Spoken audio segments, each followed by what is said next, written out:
I want to start today by thanking, first of all, of course, the faculty and staff and the administration for having me, but I also want to thank each of you. I know some of you came because you'll get class credit or write a paper on this. However, it is an important day, and please don't fail to hear the words that are being said, being sung, and being honored today.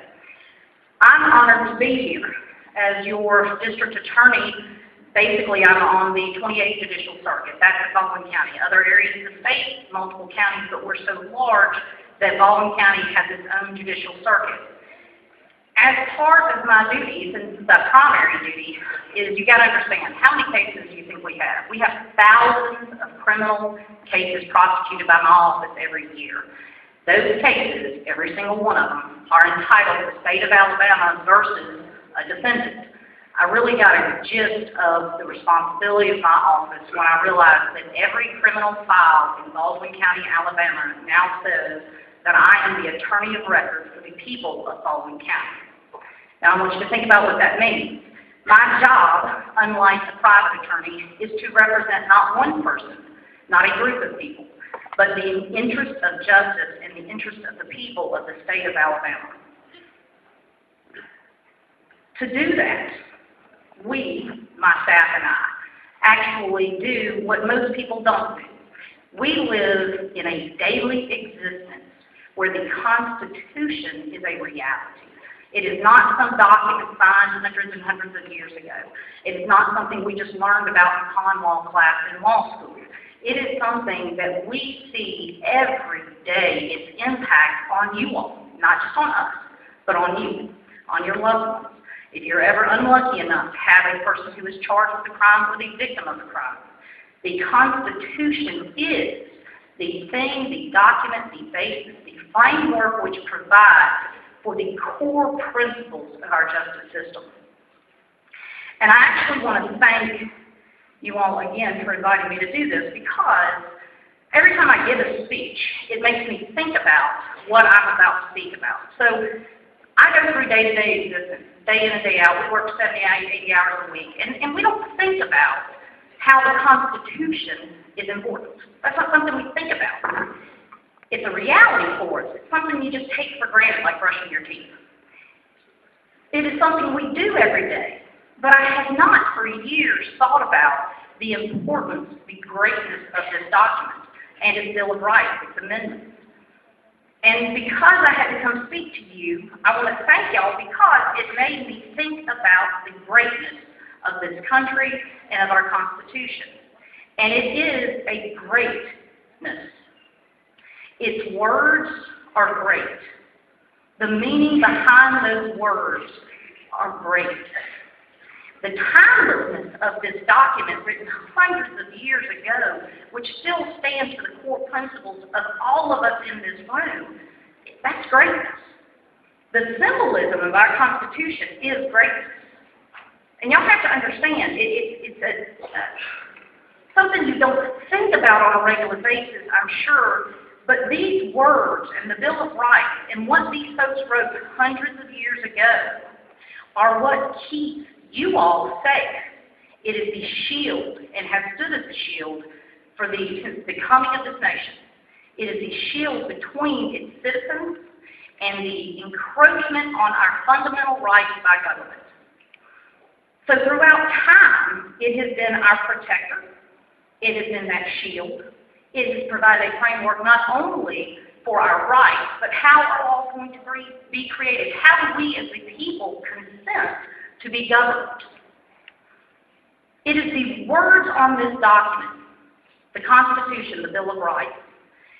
Those words embody the spirit of America. Hundreds of years ago, these words elicited debate. They still do. They elicited pride. They better. And they should still. They elicit patriotism and an appreciation for the world that we live in that no other country can replicate. They elicited it then, and they should still elicit it now. Now, you may not know a lot about what we do. I can tell you, again, I represent, and through my people represent, everybody in this room and everybody in the state of Alabama, and the interests of the people and and justice in criminal prosecution. That's what my job is. I have 45 employees, 17 are assistant district attorneys, and every single person in my office, from the receptionist to our victim service officers to our trial coordinators, every single person contributes every day of their lives to upholding the Constitution and the laws and protecting the citizens and the rights of our citizens. Now, I'll tell you a little bit about it so that y'all understand. We have in Baldwin County, in our judicial district, we have 2 district court judges that handle like misdemeanors, minor crimes, traffic tickets, and that kind of thing. We have 5 circuit court judges, and they do felony trials, which is what we all think of, robberies, murders, rapes, but also juvenile work, civil work, and everything else that comes into a circuit court. In addition to my office being responsible for representing the state in all of those cases, we also have to and do conduct the grand jury. Our grand jury is how people get charged. Some of you may know this, some of you don't, but a grand jury is not a trial jury. It is a group of 18 people randomly selected. In Alabama, every indictment must come through a grand jury. It is a group of 18 citizens of Baldwin County who hear all the evidence, and they decide what the appropriate charge is and whether somebody should, in fact, face trial. So that is essentially what we do. Now, that's on the cases. That does not, unfortunately, even touch everything that we do. So that you'll understand, we also have to investigate allegations of corruption that come our way. I'm responsible for advising municipal and other governmental agencies that ask me for a legal opinion. And we do a gazillion other things, like deal with sunken boats out in the bay in Baldwin County somewhere. I mean, these are the things we do. We work with our legislators to consistently and trying to get more active to make sure that there are constitutional laws being invoked and actually to hopefully protect the people from laws that will infringe upon both our safety and our rights. So for us, you have to understand that the Constitution affects everything we do. I'm part of the executive branch. And from the Constitution, we get the executive, the judicial, and the legislative branch. I and my office are part of the executive branch. We uphold and enforce the law. The judicial branch I deal with on a regular basis. And since no judges are in here, I can say that's always fun. Then we have the legislative branch. Again, we work with our legislative delegation. There were umpteen laws that attempted to be passed this last term, and we constantly are working with our legislative delegation to make sure that laws don't get passed that the people aren't going to want to have to deal with. Now, I want to say, though, that's kind of a framework of what we do, but the most important thing that I can tell y'all about what I do and how it's different from being any other kind of lawyer is that prosecutors have a different obligation, a different ethical duty than any other lawyer that exists. For us, other lawyers, I was in private practice, other lawyers, their job, their ethical obligation is to represent the interests of a person, whoever hires them. Doesn't matter if that person is right or wrong. For example, in a custody case, if I am a lawyer in a private world, I represent a person. Doesn't matter if my client's really the right person for the children. I have to represent that interest of that person, okay? Judges, for example, criminal defense attorneys, of course, their job is to represent the interests of the accused. And that means it doesn't matter if they know it's not true, their job is to attempt to do whatever's best for the accused. Judges are governed by the law. They don't get to just do what's right. They have to only hear what's before them and are restricted by the law. The beauty of my job, the thing that makes this job, being a prosecutor, so incredibly both powerful but also amazing, is that my job, my sworn duty, unlike any other lawyer, is to uphold and enforce the Constitution and the laws of the state. And within that framework, my job is to seek justice. That might not sound like much to most folks, but you have to understand, my job isn't to win. My do what's popular. My job isn't even to necessarily prosecute. My job is to seek justice. If a person is innocent, my job is to uphold the Constitution. My job is to make sure that the defendant gets a fair trial. And within all of that, my job is to make sure that the bad guys get convicted. And I have a favorite quote, and it is something that I hold near and dear, and hopefully this will explain a little bit better to y'all the difference. But it's back from 1935 in the United States Supreme Court case. It says that the prosecutor is the representative not of an ordinary party to a controversy, but of a sovereignty whose obligation to govern impartially is as compelling as its obligation to govern at all, and whose interest, therefore, in a criminal prosecution is not that it shall win a case, but that justice shall be done. As such, he is in a peculiar and very definite sense the servant of the law, the twofold aim of which is that the guilt shall not escape, nor innocence suffer. He may prosecute with earnestness and vigor, indeed he should do so. But while he may strike hard blows, he is not at liberty to strike foul ones. It is much his duty to refrain from improper methods calculated to produce a wrongful conviction, as it is to use every legitimate means to assure and bring about a just one. That might not impact you. That might not totally sink in. But I want you to think about it for just a minute, and I'm going to relate this to how the Constitution is a reality for us. Who wants the police, okay, I'm going to make it a little more hypothetical. Who wants, if, say you live in a town, and there's a guy that went to high school with you, who doesn't like you at all, and now he's a cop. Who wants that person to be able to come in and search your home at random? Bust in the door. Hey, make sure you no, just joking.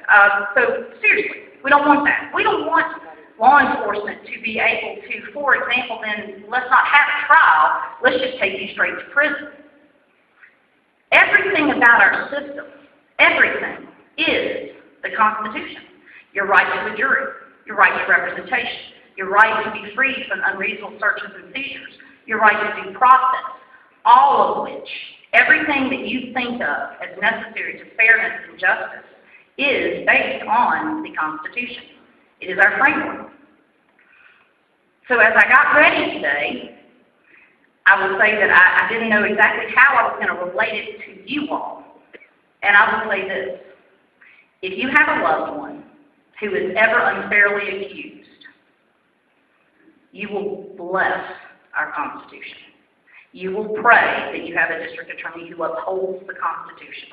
If you ever have a loved one who is hurt, a child of yours or a family member who is a victim, you will pray that the Constitution is upheld. And you will know its importance.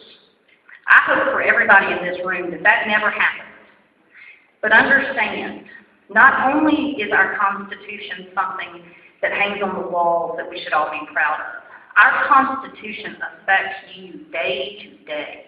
It affects the safety of our communities, the fabric of who we are. And you might not realize it, and it might not affect you, and hopefully it won't, in ways that you know. But trust me, as somebody who deals with this, thousands and thousands of people every day or every year, it affects everyday life in this country, in this state, and in this county.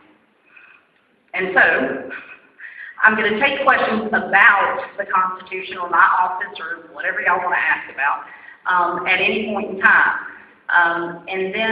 But before I do that, I'm going to tell y'all that one of the big things about the Constitution, what I hope y'all all think about as young people today, is that the Constitution, as this young man said, begins with we the people. It is not the government telling us how we will be dictated to or governed. It is us. It serves as a testament to this country. And everybody in this room has the ability to affect the future of this great nation governed under that Constitution. Everybody here does. There's not one person in this room who, by simply voting, can't have an impact on the future of the United States of America. That's the reality. For me, my part, what I was called to do, in doing my part in this world, was to offer up myself for service, to run a campaign, which was no fun, by the way, and to go into service, public service, and to become your district attorney, to actually represent victims in law enforcement and the interests of justice and the people of Baldwin County. That is my contribution. That is my way of making a difference. And to go vote. I would say that everybody in this room should ask, what will you do? What will your contribution be?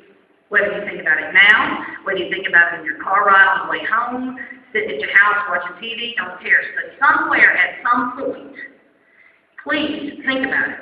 It's a very small thing, very small, to have a large impact.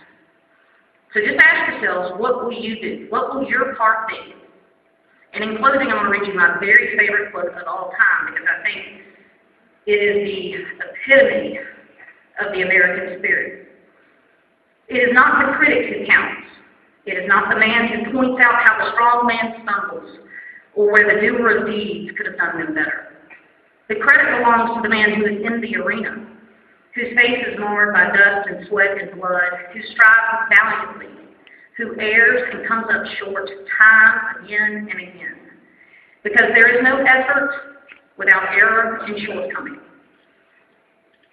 But who does actually strive to do the deed, who knows that great enthusiasm, the great devotion, who spends himself or herself in a worthy cause, who at best in the end knows the triumph of high achievement, but who at worst in the end fails, but fails knowing they dared. So that his or her place shall never be with those cold and timid souls who knew victory nor defeat. Y'all, you are all students seeking a higher education. Get in the arena, choose your calling, find it, and make a difference. That's not exactly on the Constitution, but it is the American spirit. It is what we were founded on. And so it relates to me, at least.